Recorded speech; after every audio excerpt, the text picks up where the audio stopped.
serang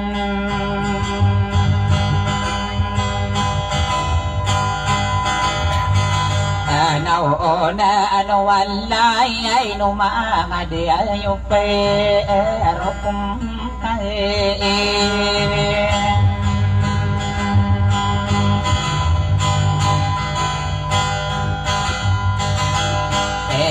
ang kau ko sare atak na putig na unot akahe da mo kuaw ko bekasay kana kuaw lalag kape akure may taso Ria inaw ko buulawan magpera kaya isilin masori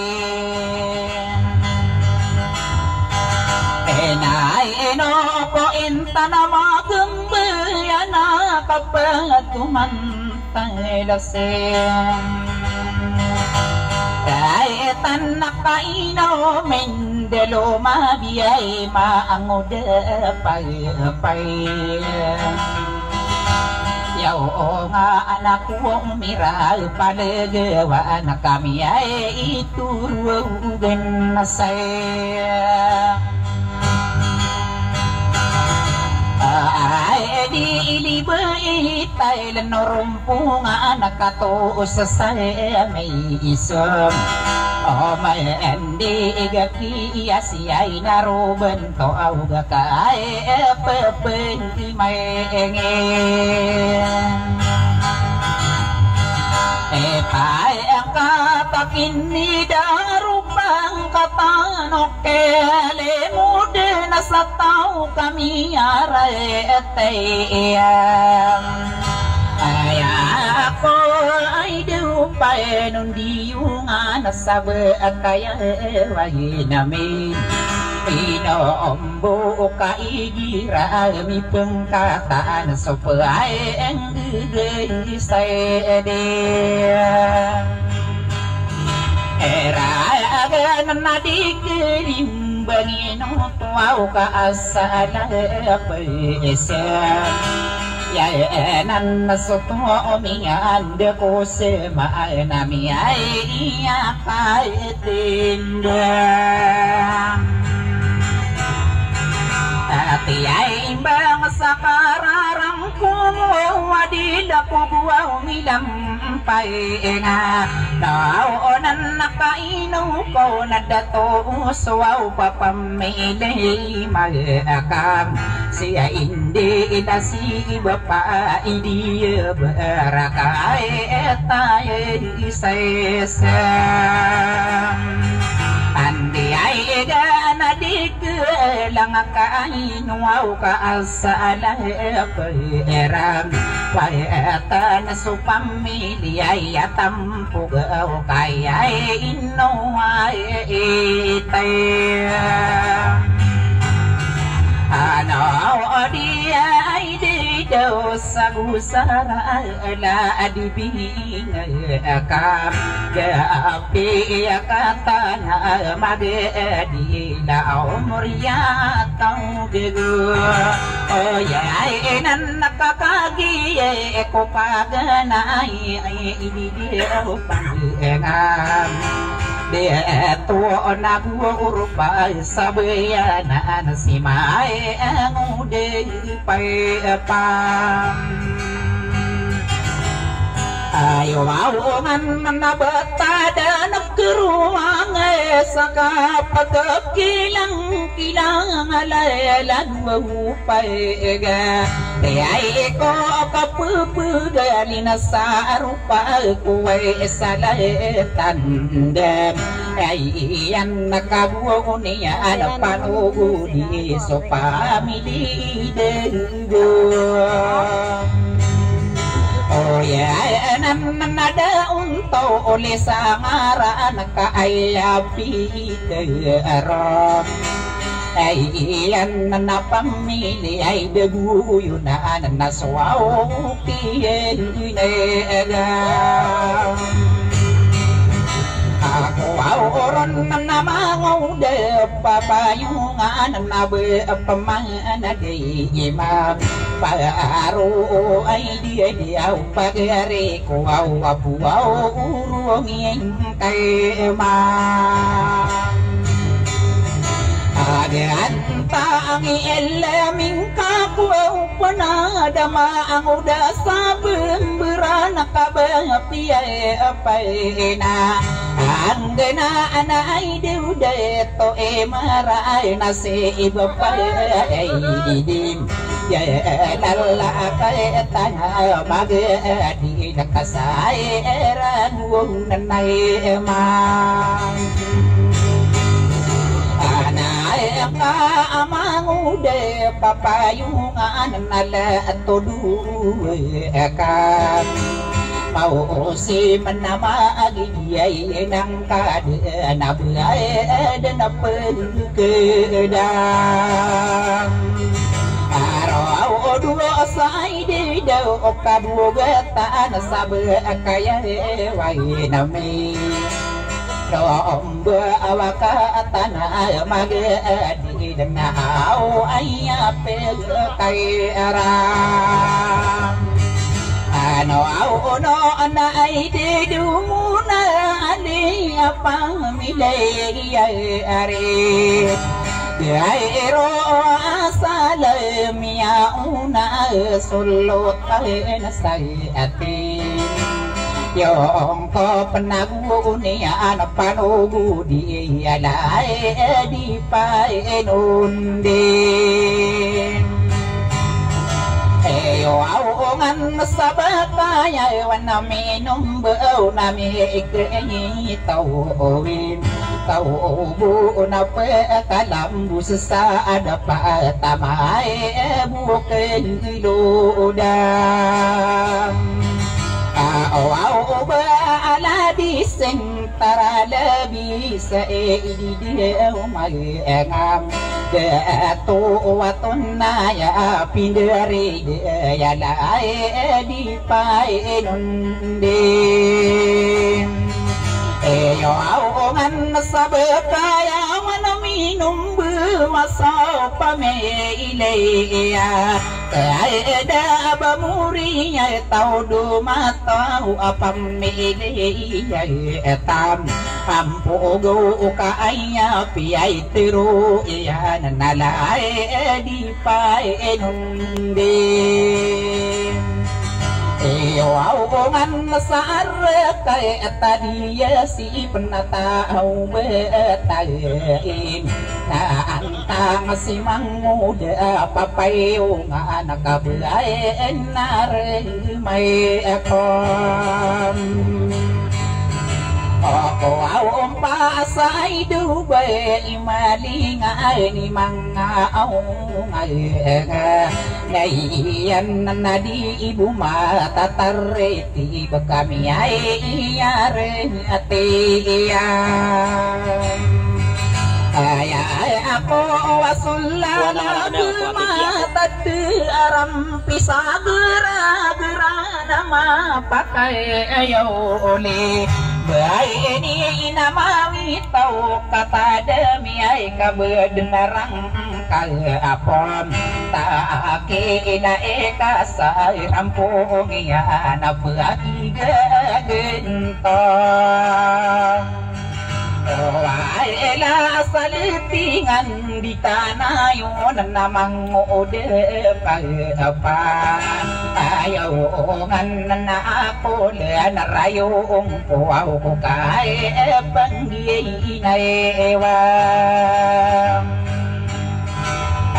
Ay tayo sa dingkap magalinyay sa ngarana pag-aton Ina asumuriya tao tampugaw kaiyay inumay nabiyan Antawaw na diya o latalag si mga ude pa Tawaw nga ano muriya tao tampugaw kaaya sesay nasab Kaya ikiro pamilya ay deguye na napay miliye mo Oli ay ito na pumakay naganira ni tamana kailan laang kaapakala wow bansa ayran nagwaw supang kenyataan ani airan na amay ko bede na rupa susah laga atega wow oro papanimba ngapa itay na lang to nga kay apa taaga nakadimba sa sumaana na baay ko diya nakiyayam asay ba na matoray kasukang geriyay nga maangode pa apam yaw nga anabiyo wow lawan na sa der na luwaw maguyay bom o kaya sa adibokalod sa taral na tarirong bausa yay at ako sa lagwang pamande pa itame isulu tayo nasam laonay inamakarawa ko mangga nakamara noong buwang okay ay duwang supungpung ay inulagawa ng namaapag-iinay antam kamangaw da papayo nga na iyay po sana suwaunam yang kaadabaruyo dumatagay diyay natangkuwalaw ay abin ni ingadi kaya ingatan no tawa ka taragin dem ang yan nakaino ay imalami ay kainering kay eten yay ano nasiko nasiyay pambayong na auri di umay ngam yay ito naginay iba na sipat kada ako na alam iyan nasukin yay sa alaya nakibantara sa akim anay man namangoda papayungan nasa timang kamungan pandilay ilay nga sa anay alag na din kabaw o katimbangan nasubat taray sa akim manakadipan nalang wape kaaw na tiri sa makay abing ngayon tayo ba niya nakasalong ay subi inuruto nam ando na asala panagaya ay napada ko bantong oray ano paino ay imaragay na idubay ay irap ay ilin na tamanak iyay pitimba nga na siyay inaiyilom o kaya man nakatana pumakinag na udas ay naikam iyay nakadare dato umay ratong nga na ay alin ay ayaw ina iyay sa amnaw di nakatanalim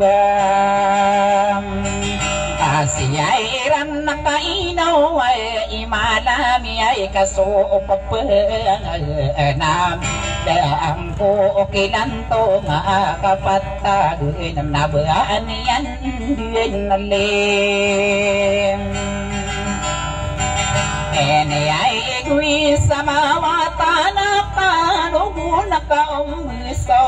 de ma ay igi nakakagiyay pumakinag si ikadinaw ora ay isa katana mag-adi ay laban narabang gubay sa tao na malulay wa ma yuau namasaka usai ato nai ka ino ya gema vita kabia besabi ilai atau na ino wa di kaya petero ayan nasi ma pembeban wau gasa asura atau labab kara ananda awai na kunia nakamana lelayam Agiya na napapano gudang kukuaw ni mga bayayanam na kukuora na bukadis na kuwaw na pagam Ariyay ko na ati katawa na kay numan miyali mud supamilay etam Ampuaw ugo kapagi sa isa sira nakainsugo sa omam Piya na isa para sumarata kao kanya may pam Apa ya gasugu no pasimban na iduman abo layo kapia ka ng kapia na di alam masayto ora na awaya may naniya na paagisa isa ano ambe wata ano ada makaangkano maeka ade agna inno kunami rudina pamile imaka ay tungan ay pilom ya kadere iya ala ay may nanne ya nakaya sayesam na muri ay tao kadebnan na kung na mayangam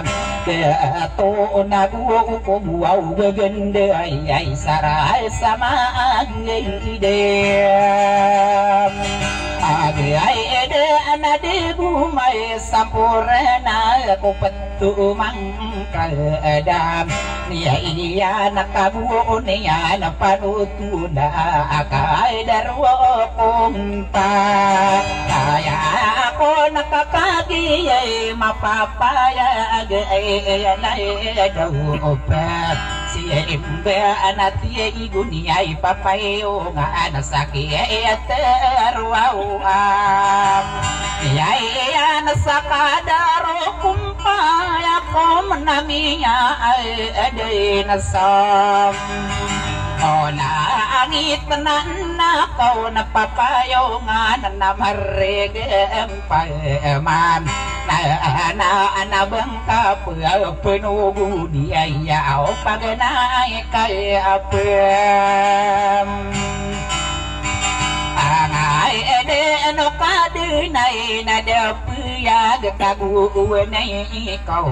pa na ayapa agadi ay nanosimbe na sonabitan wawam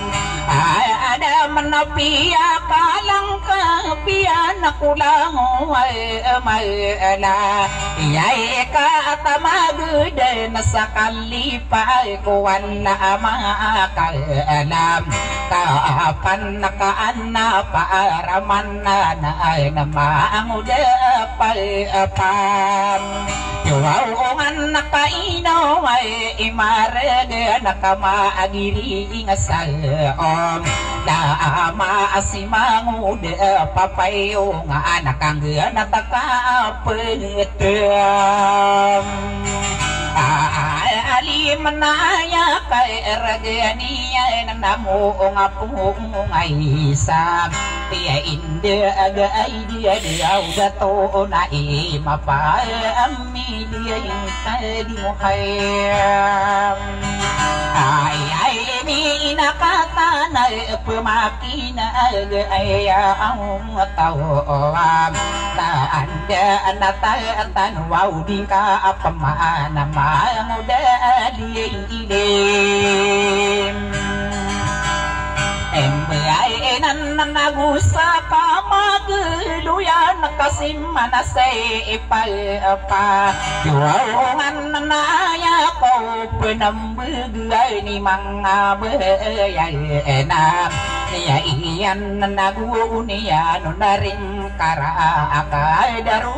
kumpam Aya ako na natao betainan tang kaaya tayo Oro na naaya maay na kambayo kana iyo na sukim Awaw na napakaori na sumuri na sukuray na diya Ang kaya na sopiya ngay tatangkaan sa dilaway na inasod Kaya na panadikorangan na suunto nakaan na maadidam Apay taraparayay dudara de tenagu sukay daerah Maenay maangon dia pakai ini tatuau tulanon nasayem Aray naunan na kau na pagedi kuaw na guniya na paenam Tua una aso aratawa na guunawaan na piyaya ka apenam Adiyay nakitumi naman sa rubungan na siya porna iya nakipasande na Waworo agayaw na sa bambera na sa ayamayanan Niya iyan na inada na lang iya nakaiyay pagiliyam Aniyay iyan nakimangaw day apambayong ay nabataray say ko na mananataatan wow din ka pamana kaswaw ka di apam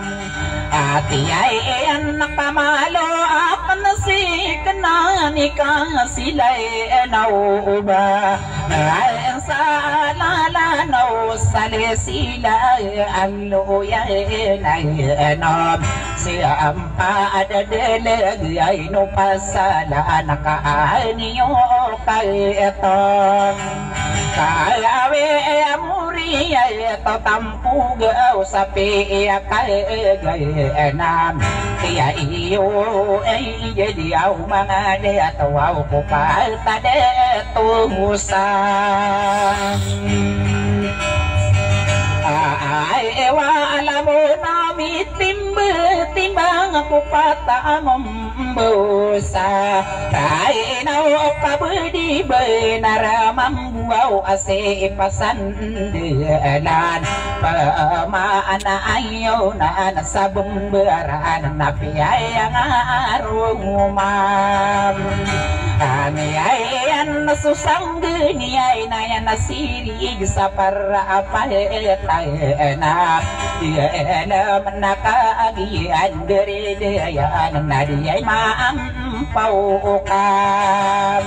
Diyay nan nasara kay tamarong buwaw nga maadaling diyega Nawaona na nabatara nakilatan sa airakatin Imam Agay andingan nabutuan nakaninan sa arakay taida Dua batalaw kay pengampong ay napalayay na ba Ya abo unataatan wow din ka apamahal na mahal nguda pay Ayo aongan kami rogong atupaan sa suminang gayda Iawaan namin bisa pag-alungan na biyay tuwa na sibem Alo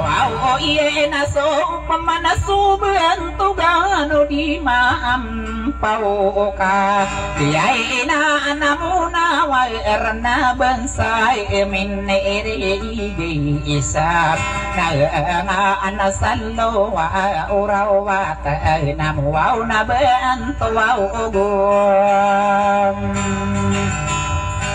Oy ay ngadanan na po na pag-ari kuwaw na peya na eraw ma'am niya iya na suporta ay sitiyan na kaliya miya inasay ma'am araw buong nakakiyan dari dayan nagiyan ay nakayma kaya agamit ira na siyan sa desabu kanay may agi dia nauna sampor ay nakibet sa kosabangan may araw buwangan nami kuraw pakialag ay daminya kaepangam rawa uma ako po tariyay kaundulan nakaidiyan deyere Ayan nagiyan na nakamapayag di lalay ay naki Lahat na koonta may erosabangan nataman na kausay ampi Niya ite na koonde aswaw luwa kataan namin diyay siyayipayan Asay ka anaminya kay setiriay kuko tari pag-aram Puwa uwa anatambi waray maasaday gayay sa kaabiyatuan Oh ay aw nang nawala hindi kira na maunay sa epi Daw ba ayaw muna pa inundiyungan sa diya pa talaran Diya ibus na kagiyan dere dayan na dahay lumabiyaysin man salamba madalan diay gagiyelum ayat na age miya na manasa agpa ko kawali isema araw dua magubi dumagandira malakaw parenga Wow man nadama dag sidusunan ako ng maadaylan Buantog ko sa bangay numaraw na may baluon ako umam